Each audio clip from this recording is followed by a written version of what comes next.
2020년 2월 29일 토요일입니다. 오늘 아침 우리에게 주신 말씀은 시편 112편 1절부터 10절 말씀입니다. 할렐루야, 여호와를 경외하며 그의 계명을 크게 즐거워하는 자는 복이 있도다. 그의 후손이 땅에서 강성하며 정직한 자들의 후손에게 복이 있으리로다. 부와 재물이 그의 집에 있으며 그의 공의가 영구히 서 있으리로다. 정직한 자들에게는 흑암 중에 빛이 일어나나니 그는 자비롭고 긍휼이 많으며 의로운 이로다. 은혜를 베풀며 구워주는 자는 잘 되나니 그 일을 정의로 행하리로다. 그는 영원히 흔들리지 아니하며 의인은 영원히 기억되리로다. 그는 흉한 소문을 두려워하지 아니하며 여호와를 의뢰하고 그의 마음을 굳게 정하였도다. 그의 마음이 견고하여 두려워하지 아니할 것이라. 그의 대적들이 받는 보응을 마침내 보리로다. 그가 재물을 흩어 빈궁한 자들에게 주었으니 그의 의가 영구히 있고 그의 뿔이 영광 중에 들리로다. 악인은 이를 보고 한탄하여 이를 갈면서 소멸되리니 악인들의 욕망은 사라지리로다. 아멘. 시편 112편은 1절부터 9절까지 여호와를 경외하는 의인, 하나님의 말씀을 즐겁게 지켜 행하는 성도가 누리게 될 영광스러운 복이 어떤 것인지 노래합니다. 그리고 10절에서 악인이 받게 될 멸망을 대조하여 말씀하십니다. 결국 인생에게 복을 주시며 그 삶을 복되게 하시는 분은 바로 하나님이심을 노래하는 것이죠. 그래서 1절부터 3절은 먼저 하나님을 경외하는 자들이 어떤 복을 받는지 노래합니다. 1절 할렐루야, 여호와를 경외하며 그의 계명을 크게 즐거워하는 자는 복이 있도다. 하나님을 경외하는 자는 당연히 그 하나님의 말씀을 즐거이 듣고 지키려고 할 것입니다. 요한일서 5장 3절에 하나님을 사랑하는 것은 이것이니 우리가 그의 계명들을 지키는 것이라. 그의 계명들은 무거운 것이 아니로다 라고 했습니다. 하나님을 사랑한다면 사랑하는 분이 주신 그 계명들은 힘겨운 멍해가 아니라 즐거움이 될 것입니다. 이렇게 하나님을 사랑해서 하나님의 계명을 즐겁게 지켜 행하며 살아간다면 그렇게 살아가는 삶 자체가 이미 복된 삶임에 틀림이 없습니다. 그런데 이렇게 하나님을 경외하며 계명을 지키는 자들에게 구체적으로 어떤 복을 주신다고 하셨습니까? 2절 말씀이죠. 그의 후손이 땅에서 강성하며 정직한 자들의 후손에게 복이 있으리로다. 하나님을 경외하는 자를 정직한 자라 하시고 그 후손들에게는 자손들이 강성한 복을 주시겠다고 약속하셨습니다. 뿐만 아니라 3절에 부와 재물이 그의 집에 있으며 물질적인 풍요함을 주시고 또 하나님을 경외하는 자에게는 그의 공의가 영구히 서 있으리로다. 그의 정의로움이 그대로 영향을 끼치며 유지될 것이라고 하셨습니다. 하나님을 경외하는 정직한 자에게 이러한 풍요로움이 주어진다면 분명 그 풍요로움을 자신의 이기적 만족과 부를 축적하는 데 사용하지 않을 것입니다. 하나님을 경외하는 자에게 부가 주어진다면 그는 하나님의 의를 행하며 그 하나님의 영광을 드러내는 일에 이 부와 물질을 사용할 것이 분명합니다. 그래서 의롭고 정직한 사람들에게 하나님은 더 복을 주시는 것이지요. 그들을 통해 하나님의 정의가 시행되고 하나님의 복이 흘러가는 것이 하나님은 기뻐하시기 때문인 겁니다. 4절부터 9절은 정직한 성도, 하나님을 경외하는 복된 성도의 삶이 어떤 모습인지를 보여주십니다. 4절 정직한 자들에게는 흑암 중에 빛이 일어나나니 그는 자비롭고 긍휼이 많으며 의로운 이로다. 정직한 자, 하나님을 경외하는 자들에게도 흑암 중에 빛이 일어난다. 이 말은 흑암 즉 고난이 있다는 것이죠. 그러나 정직한 자, 자비롭고 긍휼이 많고 이로운 자들에게도 죄악이 창굴하고 온갖 역경이 가로막는 캄캄한 현실에 처하게 될 것이지만 그 흑암 중에 정직한 하나님의 사람들에게는 빛이 일어날 것이라고 하셨습니다. 하나님의 은혜, 하나님의 정의, 하나님의 복이 그 어둠을 뚫고 빛을 발하게 될 것이라는 말씀이죠. 그들은 하나님을 닮아서 어두운 때일수록 하나님의 자비와 긍휼을 베풀고 하나님의 의를 드러낼 것이기 때문에 세상을 밝게 하는 빛이 된다는 것입니다. 자비와 긍휼을 베푼다는 것입니다. 5절에 은혜를 베풀며 구워주는 자는 잘 되나니 그 일을 정의로 행하리로다. 하나님을 경외하는 의로운 자들은 이웃에게 친절과 은혜 베풀기를 좋아하는 자이며 그 결과로 이들은 더욱더 하나님의 은혜와 형통함을 누리게 된다는 것입니다.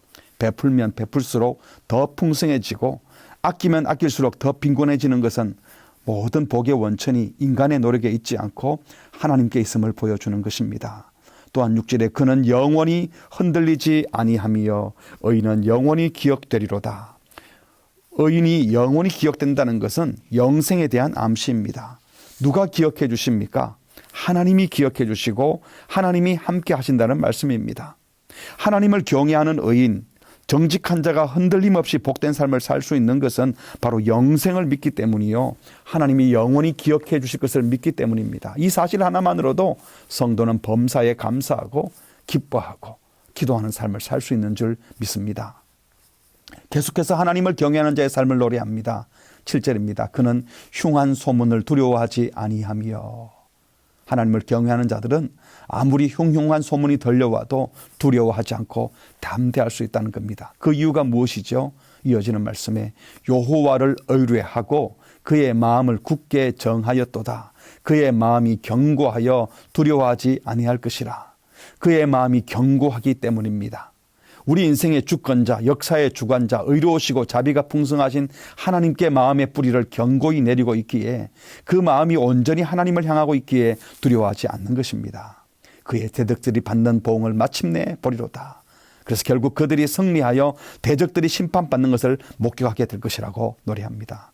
사랑하는 성도 여러분, 하나님을 경외하여 즐겁게 하나님의 계명을 지켜 행한다면 그 자체가 복된 것입니다. 그들이 계명을 지켜 행하여 산다는 것은 어두운 세상 속에 빛된 삶을 사는 것이며 미움과 질투와 싸움이 가득 찬 세상 속에서 자비와 긍휼을 베풀며 의로운 삶을 사는 것입니다. 하나님을 신뢰하며 이렇게 사는 사람들은 세상에 그 어떤 흉흉한 소문이 들려와도 넘어지지 않고 든든한 믿음의 자리에 서서 믿음의 길을 걸어갈 것입니다. 주께서 복을 주시면, 물질을 주시고 은혜를 주시면 그 복과 은혜를 흘려보내는 삶을 살게 된 것입니다. 그래서 9절 그가 재물을 흩어 빈궁한 자들에게 주었으니, 은혜 받은 성도, 하나님을 경외하는 성도들은 받은 복들을 빈궁한 자들에게 흘려보내는 것이죠. 그래서 그의 의가 영구히 있고 그의 뿔이 영광 중에 들리로다. 주께서 주신 복들을 혼자 쥐고 있지 않고 빈궁한 자, 고아와 가부, 어려움을 당한 자들에게 나누어 주는 삶, 이것이 바로 성도의 모습이요, 교회의 모습이요, 어둠을 뚫고 일어나는 빛된 성도의 모습인 것입니다. 그렇게 할 때 주께서 그 의가 영구하게 하시고 그 뿔이, 그 힘과 능력이 영광 중에 높임을 받게 할 것이라고 약속하셨습니다. 하나님을 경외하는 성도의 이러한 삶을 보는 악인들은 어떻게 하겠습니까? 힘들어합니다. 그래서 10절에 악인은 이를 보고, 악인들은 정직한 의인, 하나님을 경외하는 자들의 이 빛된 삶, 복된 삶을 보고 힘들어서 한탄하여 이를 갈면서 소멸될 것이다 라고 했습니다. 이를 간다는 것은 시기와 질투의 감정이 최절정에 도달했음을 나타내는 표현이지요. 그래서 악인들이 자신들의 잘못을 뉘우치는 것이 아니라 오히려 더 덤벼들고 대적하고 힘들어하다가 결국은 다 소멸되고 사라질 것이라고 말씀하십니다. 악인들의 욕망은 사라지리로다. 결국 악인들의 욕망은 하나도 이루지 못하고 다 사라지게 될 것이라고, 멸망하게 될 것이라고 말씀하십니다. 사랑하는 성도 여러분, 오늘 우리는 어두운 세상, 흉흉한 소문이 극심한 시기에 살고 있습니다. 자고 나면 늘어나는 코로나19 전염병 확진자 수를 보며 힘들어합니다. 늘상 있던 두통이나 기침이 조금만 나도 코로나19가 아닌가 염려하고 있습니다. 외압과 상관없이 교회가 스스로 공예배를 중지해야 할 만큼 비상시국을 맞이하고 있기도 합니다. 그러나 이런 어려운 상황에 우리는 하나님을 무시하고 비난하고 저주하는 악인의 삶을 살 것인지, 하나님을 경외하며 긍휼과 자비를 베풀고 모여서 예배하지는 못하지만 오히려 더 개인적으로 가정이 모여서 영광스럽게 주님을 예배하는 의인의 삶을 살 것인지 결정해야 할 것입니다.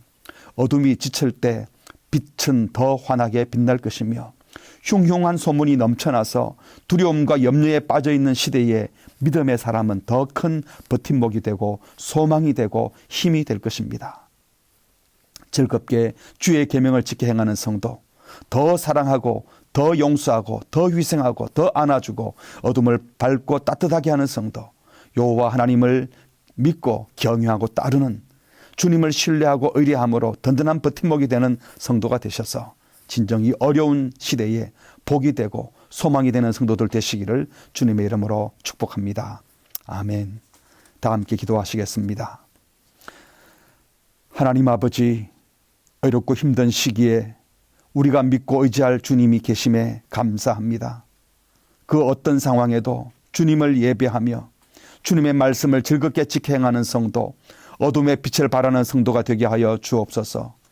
흉흉한 소문에 위축되지 않게 하시고 평안의 복음, 소망의 복음, 능력의 복음을 증거하며 삶으로 그 은혜를 증거하는 자들이 되게 하여 주옵소서. 코로나19 전염병으로 고통 중에 있는 환자들을 불쌍히 여겨주시고 모든 의료진들에게 은혜를 베푸시며 연로하신 성도들, 허약한 성도들, 어린이들의 건강을 특별히 지켜 주옵소서. 불안한 사회 분위기 속에서 서로를 향한 혐오, 불신 풍조가 사라지게 하시고 어려울 때일수록 서로 격려하고 사랑하는 나라가 되게 하옵소서. 어려움을 당하고 있는 교회들을 불쌍히 여기시고 신천지 이단의 실체가 드러나 소멸되게 하시고 그 영혼들이, 불쌍한 영혼들이 다시 주님의 교회로 복음으로 돌아오게 하여 주시옵소서. 우리 교회도 모여서 드리는 예배는 잠시 중단하지만 개인적으로 가족이 모여 예배할 때 더 하나님의 예배를 사모하며 하나님의 영광을 구하며 더 영광스럽게 주님의 임재를 경험하는 예배자들이 다 될 수 있도록 은혜를 베풀어 주시옵소서.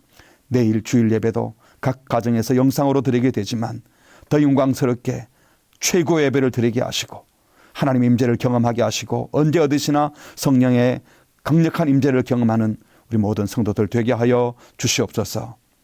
이 모든 말씀 우리 주 예수 그리스도의 이름으로 기도드립니다. 아멘.